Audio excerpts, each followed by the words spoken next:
Thank you very much, Travis. I'd like to begin this presentation with a confession. I grew up in a rail fan family, and what that means is that I'm not sure how many of you have had direct experience with rail fans, but some of them, they're fine people, believe me, but some of them can be rather odd ducks. When I was growing up, the dinner table was oftentimes full of conversation about articulateds and consolidateds and 280s and the CRI&P and other such foreign terms that in a way you kind of have to get it. So if I start waffling off in a language you don't understand, please bear with me.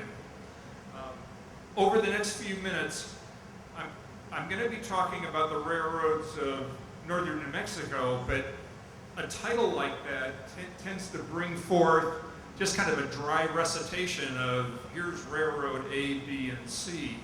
So rather than do that, I thought it would be, kind of inject a little drama into the process by saying, how did railroads get into New Mexico? And indeed, the first railroad in New Mexico was at the very northern end of New Mexico, and then provide a number of steps just to show what a crucial element in the history of the entire Southwest a railroad coming into New Mexico really is. And I'll follow that with a number of other examples as well. So to begin with, I'm going to be showing you a number of Santa Fe Trail maps. These maps, some of you may have seen them already. They are on the National Park Service's Santa Fe Trail webpage. But one thing that as a Park Service historian, I never tired of doing was trying to debunk the notion that the Santa Fe Trail went from the Missouri River to Santa Fe, and try to be overly simplistic along that line. During its 59-year history, it was an evolving, dynamic, ever-changing kind of trail system, and it wasn't just hauling goods back and forth between Santa Fe and the Missouri River. There were extensive networks at both ends, where at the eastern end, goods might come from New York or New Orleans or Liverpool, and at the southern or the western end, goods continued on down toward El Paso del Norte, down to Chihuahua, Durango, and even on to Mexico City. But here we have kind of the classic map of what the Santa Fe Trail was like during the early years, where it was an international trail going between Independence or Westport Landing, crossing into Mexico and coming into the northern Mexican town of Santa Fe. At certain times during the history of the Santa Fe Trail, here's another one, and just to cite a few years during the Civil War, for defensive purposes, oftentimes people would send their goods up and over Raton Pass, over the mountain route.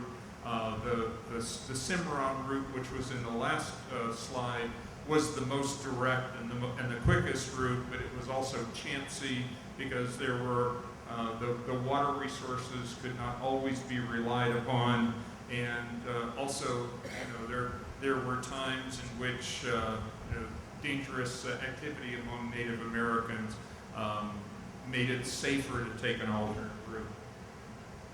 All of that, once the war ended, people went back to continuing on the Santa Fe Trail with their annual trade caravans, following the same pattern that you saw in the 1831 to 1845 slide. But then, starting in June of 1866, things changed, and it set in motion kind of a roller coaster of events that kept the Santa Fe Trail looking different on a pretty constant basis for the next 14 years. What took place was that the Union Pacific Eastern Division, which was later known as the Kansas Pacific, started being built west from the Kansas City area. It actually started in Wyandotte, Kansas. It was pushed by Kansas interests. And up until this time, the trail had wound through Council Grove. And if you go to Council Grove today, it still really trumpets itself as being a trail town.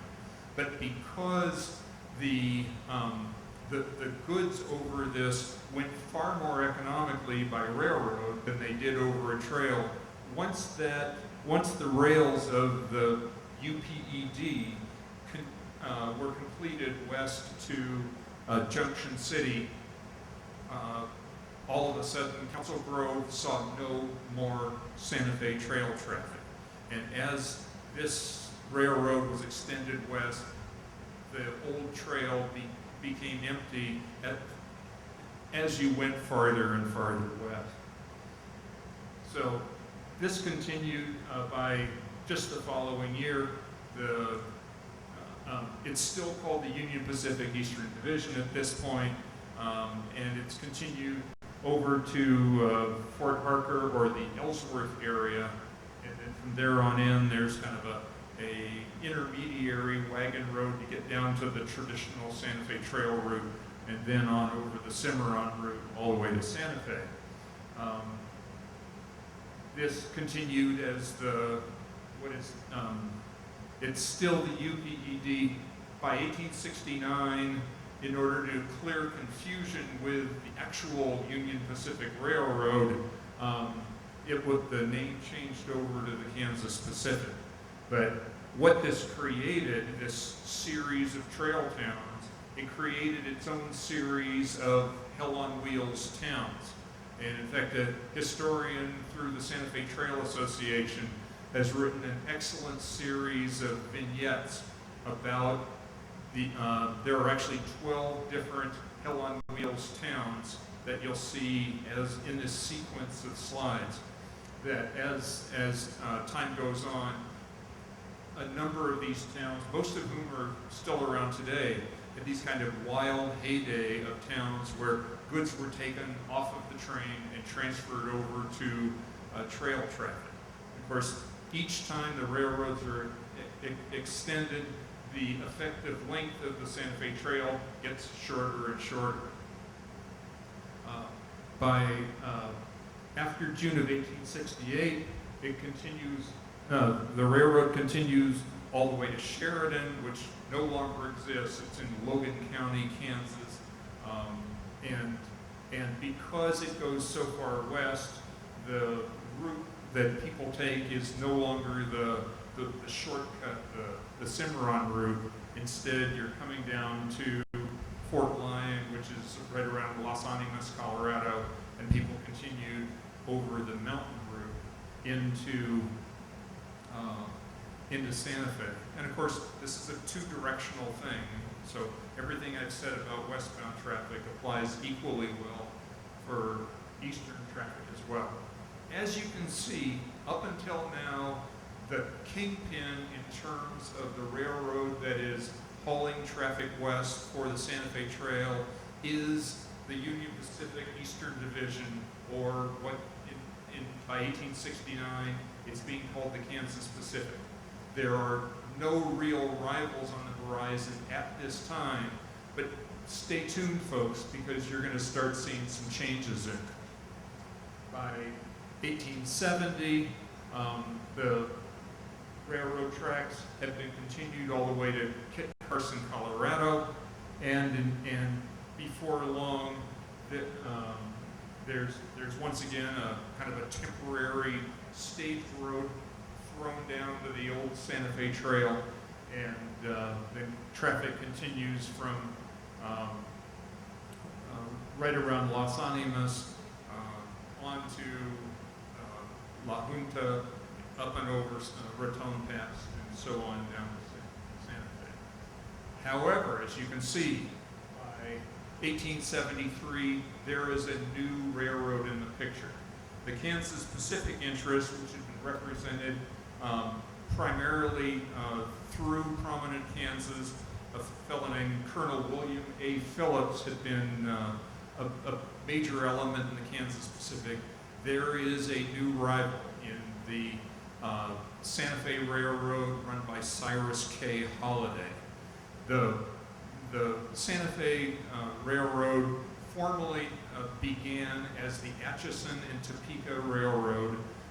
It was begun in 1859. It received substantial land grants in 1863, but those land grants came with a proviso, meaning if you're going to be able to take advantage of those land grants, you have to build all the way across Kansas to the Colorado border by the end of 1872.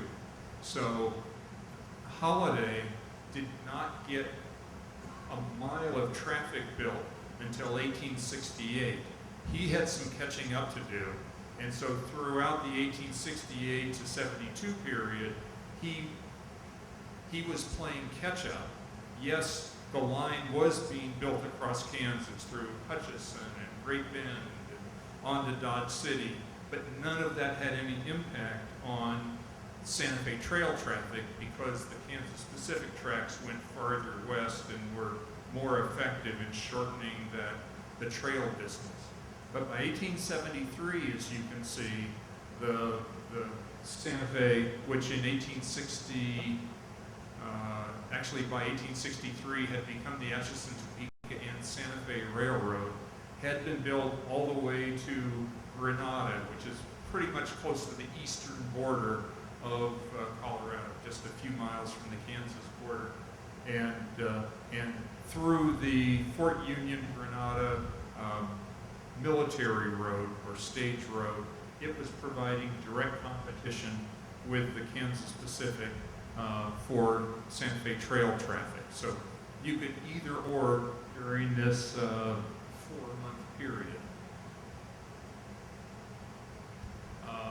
For the next 2 years after that, the Kansas Pacific responded to the ongoing competition of the Santa Fe by building a track from Kit Carson on down to Las Animas, and in the meantime, they gained the competitive advantage in terms of being able to compete against the Santa Fe. However, the Santa Fe was not giving up in the least. By late 1875, they had built their tracks over to Las Animas, and so just a few feet away from each other, they were going neck and neck at each other, both with an end of track in Las Animas. This gets even more interesting as the months and years go by, because starting in December of 1875, within 2 weeks of each other, first the Kansas Pacific extends its tracks to La Junta, then the Santa Fe extends its tracks to La Junta. So they're going neck and neck.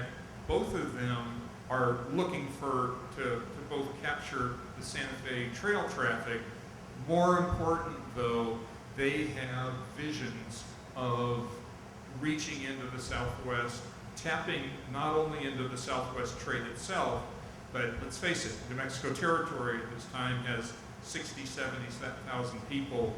Most of the leaders of both of those railroads are really fixed on even a grander prize than that. Because if they can cross into New Mexico, they will have a free, unbridled reign into Arizona and onto California, also into the possibility of reaching down into Mexico and gaining a coastal port through there. So there are major economic prizes at stake here. So starting in 1876, a new competitor comes into the picture, William J. Palmer and the Denver and Rio Grande Railroad.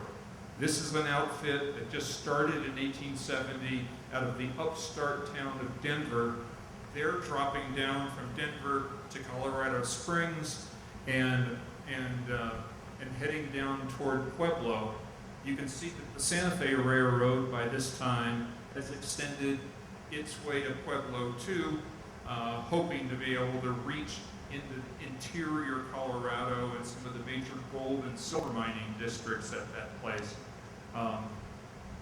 And so, at least for a while, the Denver and Rio Grande has an edge as far as trail traffic is concerned, because you can see they have dropped down a line from Pueblo down to a town that really doesn't exist anymore called El Moro. It's now a suburb of Trinidad. But if you want to, if your goods going over the Santa Fe Trail want to go as far as possible, they would continue over either the Santa Fe or the Kansas Pacific to La Junta. From there, they would take the Santa Fe to Pueblo and then on down. So the effective length of the Santa Fe Trail is just from El Moro up and over Raton Pass and on across northeastern New Mexico into Santa Fe. Things get even, however, a critical event takes place during the time period of this slide, because everybody recognizes that the key to getting into New Mexico is having the legal right to stake Raton Pass. What takes place in the fall of 1877 is both the Rio Grande, the DNRG folks, sorry, I'm lapsing into initial speak, both the DNRG along with the AT&SF folks are both eyeing the prize of Raton Pass. Now you might say, why go over Raton Pass if it was much flatter and easier to cross along the Cimarron route? A couple of reasons. One, going the mountain route in Raton Pass gives you a greater guarantee of water. And those steam engines back in those days needed lots and lots of water, something that the various springs and seats along the Cimarron route just could not provide. Also, there was a coal field in the Raton area, and whoever got up and over Raton Pass would be able to tap into that coal field.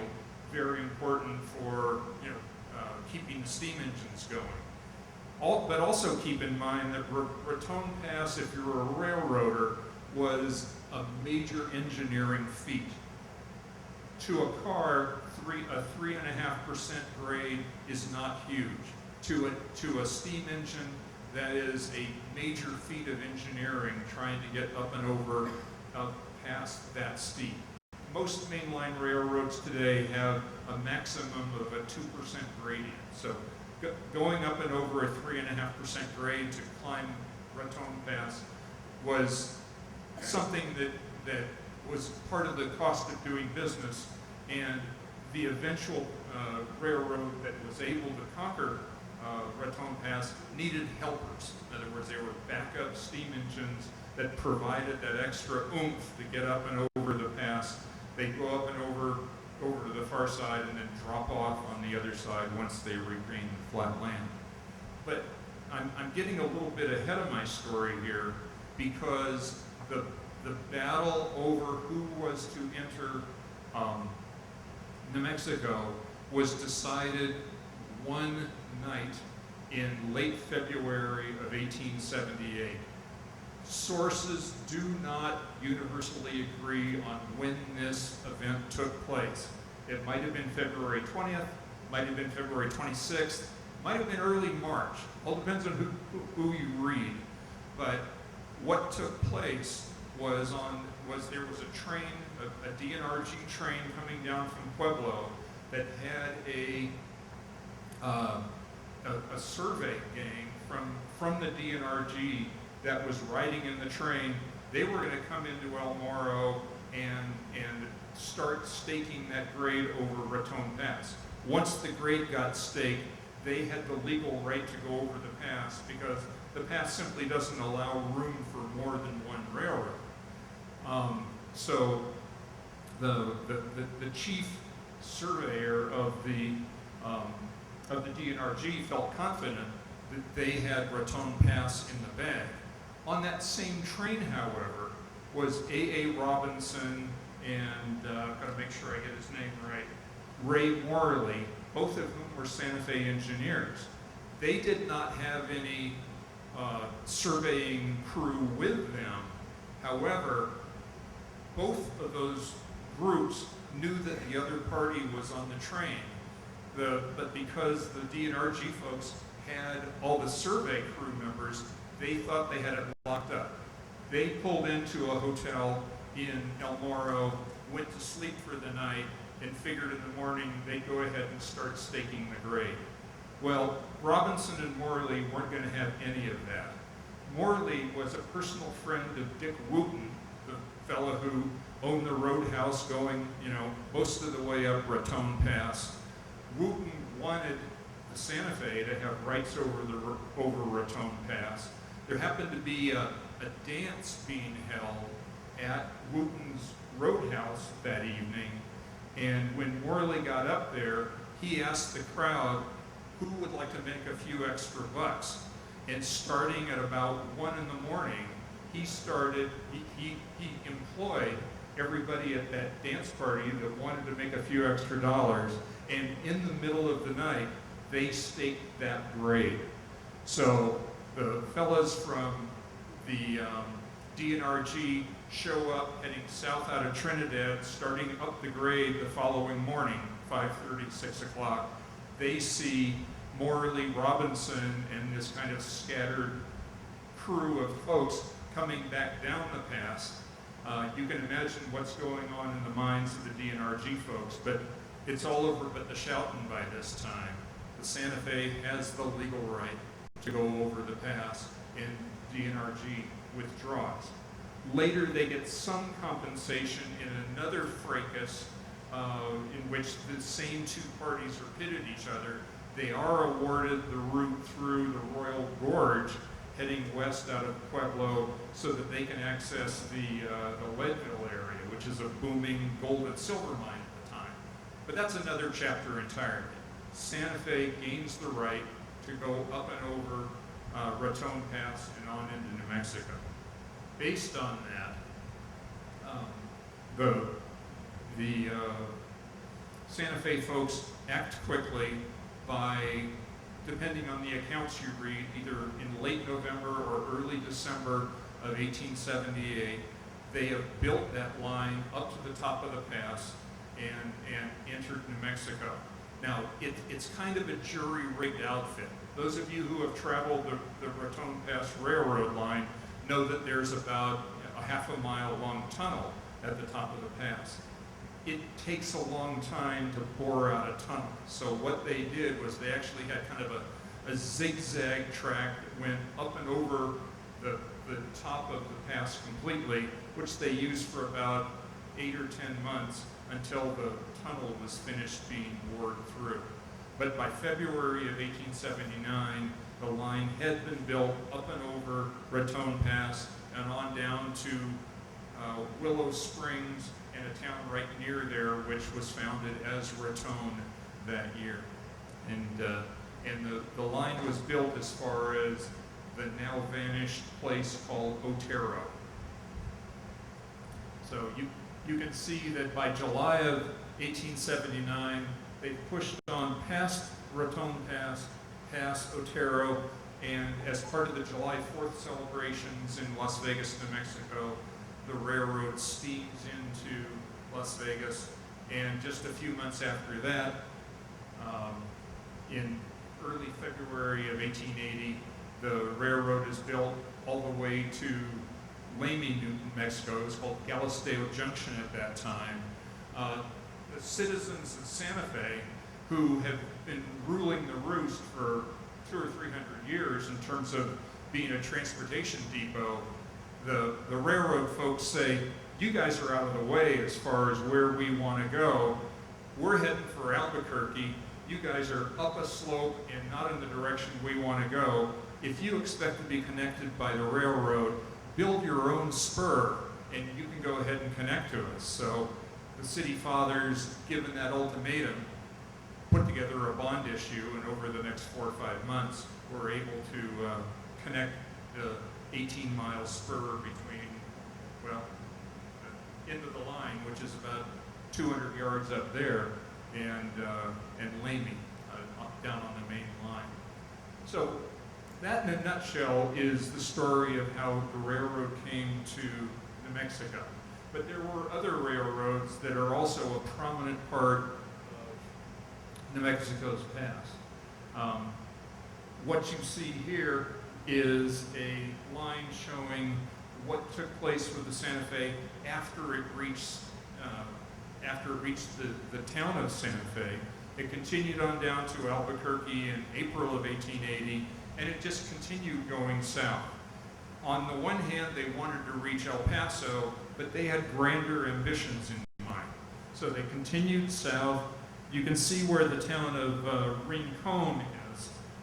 From there, they turned to the southwest and reached Deming. And by that time, just a few months earlier, the Southern Pacific had built its line from Los Angeles through Yuma and Tucson and had reached Deming. And what the Santa Fe did was they worked out a trackage rights agreement to be able to travel from Deming out west to Benson, Arizona. It's about 40 miles east of Tucson. And eventually, a line was built using Santa Fe money all the way down to the port of Guaymas in Mexico, down toward the southern end of the state of Sonora. So that was the ultimate destination about the Santa Fe, where it went. A few months later, sure enough, they did continue on down through Mesilla, Las Cruces, and on down to El Paso, where it connected with another portion of the Southern Pacific line. And I think that just repeats all the things I just told you. Another major line that kind of defines the exploration period of northern New Mexico was the Atlantic and Pacific, or the A&P Railroad. The A&P had been chartered back in the 1850s in Kansas and Missouri as part of the St. Louis Southwestern system, what we later called the Frisco. But it did not connect all the way into New Mexico. But once the A&P folks, who had kind of charter rights over a 35th parallel line, they decided to partner with the Santa Fe and start building a line west toward California that would hook into eventually to Los Angeles. So starting just a couple of months after the Santa Fe built its line south through Albuquerque and on down towards Socorro, there was a line that built west from the village of Isleta, which is down by Los Lunas. And they started building west. And sure enough, it didn't take long for this partnership of the Santa Fe and the St. Louis San Francisco to build west. And you can see some of the dates by which they kept going to the west. Eventually, they made it to Needles, California. Needles was where the Southern Pacific Railroad had built a line from Mojave on over to Needles through Barstow. And Barstow, by the way, is named for the middle name of the president of the Santa Fe Railroad, William Barstow Strong. So that allowed a connection all the way from into California, and eventually through trackage rights and later purchases. By 1885, the Santa Fe was using a line to Barstow, up and over Cajon Pass and down into the Los Angeles area. Having grown up in Los Angeles myself, this had a major impact on immigration into the Los Angeles area. It used to be a fairly expensive proposition in the 1870s and early 80s to get to Los Angeles because the only way to get there was to take the Union Pacific and Central Pacific to the Bay Area, and then take the Southern Pacific on south into Los Angeles. But with competition there, a rate war developed, and I think in March of 1887, for a few hours it was possible to buy a ticket from Chicago to Los Angeles for $1. It didn't last long, but that's how desperate they were. And prices like that resulted in a huge real estate boom in Southern California. An awful lot of Iowans that never thought about California ended up moving there. And Los Angeles had a very strong Midwestern, tinge as a result. So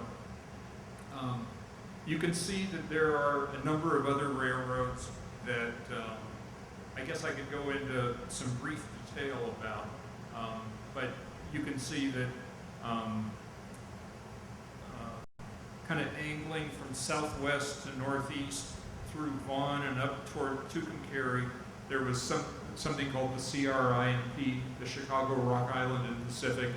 Many of you grew up, knowing about the Rock Island Railroad. It was essentially a big grain railroad in the Midwest, but they paired with the El Paso and Northeastern on a line that went from liberal Kansas all the way down to El Paso.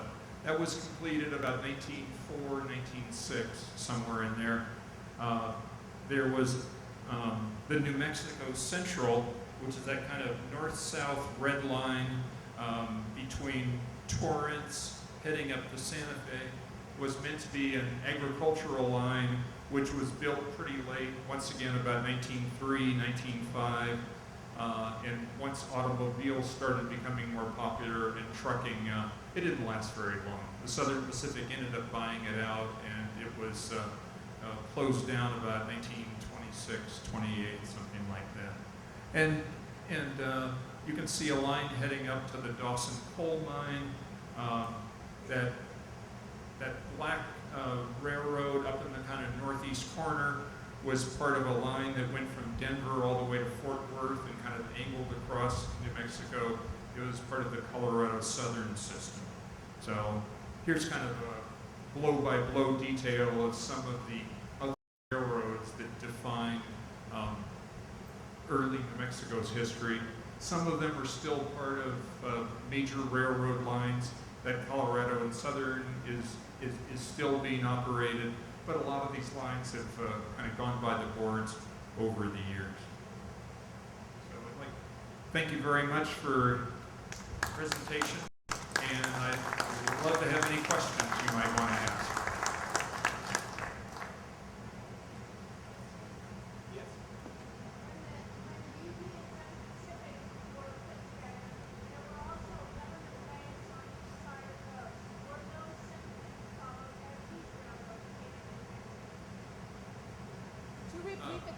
Okay, what she said was part of the major package deal that came along with the Pacific Railroad Act back in 1861 or 2, whenever that was, had to do with granting large amounts of land along either side of the track. And let's face it, people who had, a number of these railroads really existed because of the land sales that they were able to perpetuate. And the answer is yes and no. For instance, the Kansas Pacific was not able to take advantage of that to the degree that the Atlantic and Pacific was. So there were certain lines that were able to tie into provisions of the Pacific Railroad Act. And believe me, railroaders back then, if they didn't like the laws the way they were, they leaned on the Congress and got them to change it. But it didn't always go their way. So there are a number of areas along the present-day Santa Fe line going across northern New Mexico and northern Arizona, which are checkerboard lands because of the land grants that took place. But not all of the lines benefited in that same way. Other questions? Larry? Frank, first of all, my compliments. You know, I've probably heard the story of the Raton Pass battle 200 times, and that is the best concise, accurate telling I've heard. You were all privileged to hear a great story about that. Now I have to somewhat challenge my mentor here, because you're the one that told me about the UP Eastern branch, you recall, and it's the first time I've ever understood that they were trying to get into New Mexico. I thought it was all about, the original charter was to hook up to the UP at Fort Kearny, and then they got changed and wanted to get to Denver. Am I wrong on that? Well, their initial goal was to get to Denver as quickly as possible. Oh, you didn't Denver mention was booming at that time, but it was an open secret that as part of that, if they could reach into the Southwest, they wanted to. The Kansas Pacific kind of foundered on its own good intentions because it did not have a strong financial base, not nearly to the extent that either the Santa Fe or the Union Pacific. Of course, the Union Pacific had all those huge government grants that came out of the Pacific Railroad Act. But the Kansas Pacific actually went through receivership in November of 1873. They somehow were able to get out of that. But in November of 1876, they went into receivership again. Eventually, Jay Gould came in, bailed them out, and just absorbed the Kansas Pacific into the Union Pacific system in 1880. Yes. Yes. You said in your talk that in the Raton Pass area, that for 8 to 10 months, they actually have a zigzag route up and over. Yep. Is that right of way still visible today? There may be field people here who know that. I mean, it's definitely there. Oh, okay. It's definitely there. I mean, there's no reason that it's there to be discovered. I have not personally seen it or looked at, aerial photos. It's pretty lush vegetation up there. It's had its series of fires and some other, road improvements and that sort of thing like that. Is there anyone here in the room who has actually been up close and personal with any of that switchback railroad activity? Okay, I'd really like to go out there and see it for myself as well. So, but it was only used for that very short period of time, and that was fairly common in other instances where people had railroad grades that they needed to get over quickly. Yes. Everyone knows the golden spike. Yep.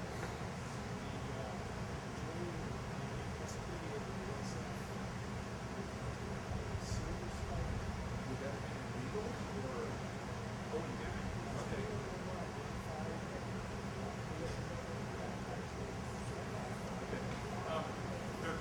The question the gentleman asked is, while we're all well aware of the golden spike that took place at Promontory, Utah in May of 1869, the gentleman said that the joining of the rails between the Santa Fe and the Southern Pacific in Deming has been called the Silver Spike. And would we know where that is? I'm going to take a wild guess and say that joining took place right at a switch in Deming where that line met the existing main line of the Southern Pacific. The reason I asked is the city, people in the city of Denver have been trying to fix that location.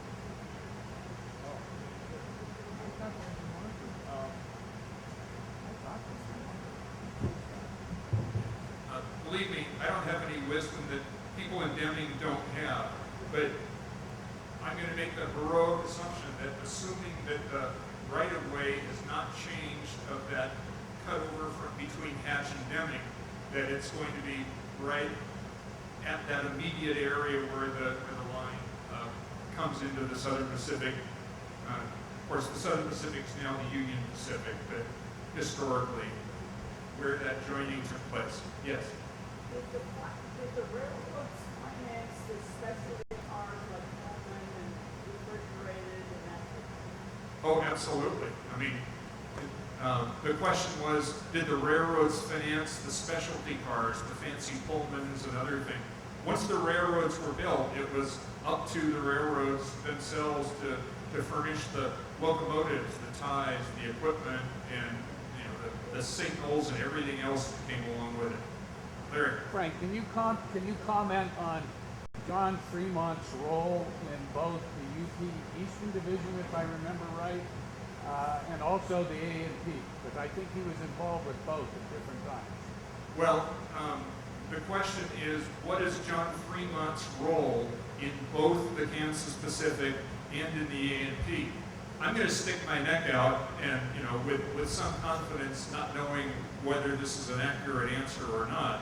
But the answer really goes all the way back to the Pacific Railroad surveys of 1853-54, where Congress decreed that there needed to be surveys of the 32nd parallel, the 35th parallel, the 38th, and I think the 41st or 42nd. I'm not sure which. 40th? Okay. And so the 35th parallel is the one that goes right across northern New Mexico and northern Arizona.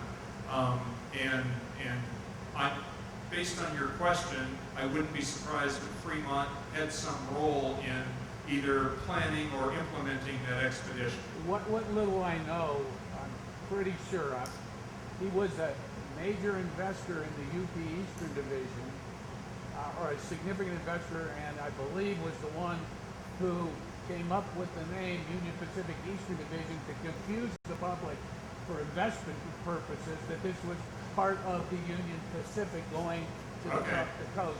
And he had an investment role and a significance also in the Atlantic and Pacific, and that blew up on him, but I don't remember the details. I was wondering if you did. Okay. Well, Larry was commenting on the importance of the Union Pacific name in terms of the Union Pacific Eastern Division. What also was borne out is that the word Union Pacific is very much a double-edged sword, because while being tied to the Union Pacific, at least in a tangential way, as the Union Pacific Eastern Division, it had no corporate relationship with the Union Pacific at all. While it borrowed off the name, while there was still some glory to it, as the 1870s wore on, you know from your history books that the UP got bogged down in the credit mobilier scandal and all kinds of other huge financial shenanigans, in which part of the reason why they switched over to the Kansas Pacific was to get away from the cloud of the Union Pacific name. Questions? Any others? Thank you very much.